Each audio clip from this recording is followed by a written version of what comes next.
আসসালামু আলাইকুম।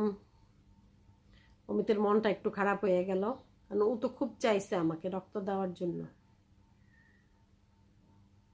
তো 20 তারিখ চলে আসলো নভেম্বরের। তো স্যার সেদিন আমাকে দেখতে এসে বলতেছে যে কালকে আমি আসতে পারবো না, কালকে সশস্ত্র বাহিনীর অনুষ্ঠান আছে, আমাকে সারাদিন ওইখানে থাকতে হবে।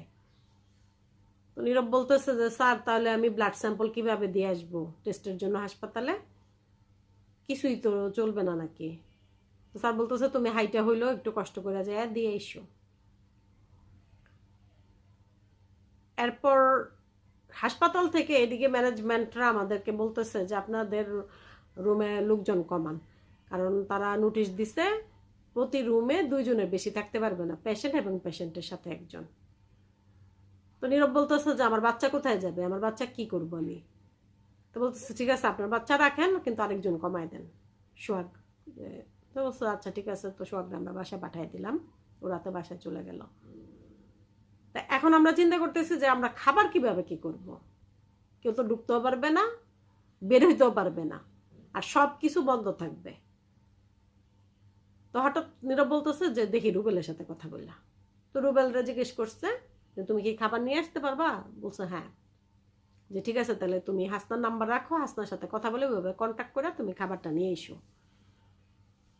কারণ রুবেলের বাসা আমার বাসার কাছে, ও প্রতিদিন আইসা যাইয়া ক্যান্টনমেন্ট জব করে।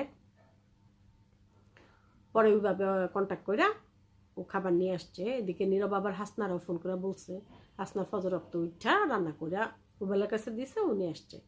আইসেই ও নিচে কোনো রকমে খাবারের ব্যাগটা দিয়েই ও চলে গেছে। তো আমরা 3 জন হাসপাতালে। নীরব সকালবেলা ভোরে উঠে যায় স্যাম্পল দিয়ে আসছে হাইটা হাইটা গিয়া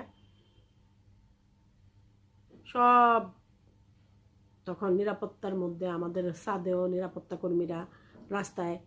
তা আমরা বাইরের রাস্তা, মানে বাইরের বেলকনিতেও যাইতে পারবো না, বের হওয়ার আমার রুম থেকে বের হইলে একটা বেলকনি ছিল বাইরে যাওয়ার, আর আমার রুমের ভিতরের দিকে একটা বেলকনি ছিল। তা আমরা সবাই রুমের ভিতরের বেলকনি দিয়ে দেখতাম। প্রাণা, আমি, নীরব, যে বাইরের বেলকনি তো দাঁড়ানো যাবে না, এত নিরাপত্তা ছিল। প্রাণা দেখতো দাঁড়ায় দাঁড়ায় উপদেষ্টারা যাচ্ছে, প্রধান উপদেষ্টা গেছে এবং খালেদা জিয়াও আসছে। তো আমাদের পাশেই ছিল সেনাকুঞ্জ, আমরাও সব শুনতেছিলাম। ও তো খুব এক্সাইটেড। আজকে এই পর্যন্তই।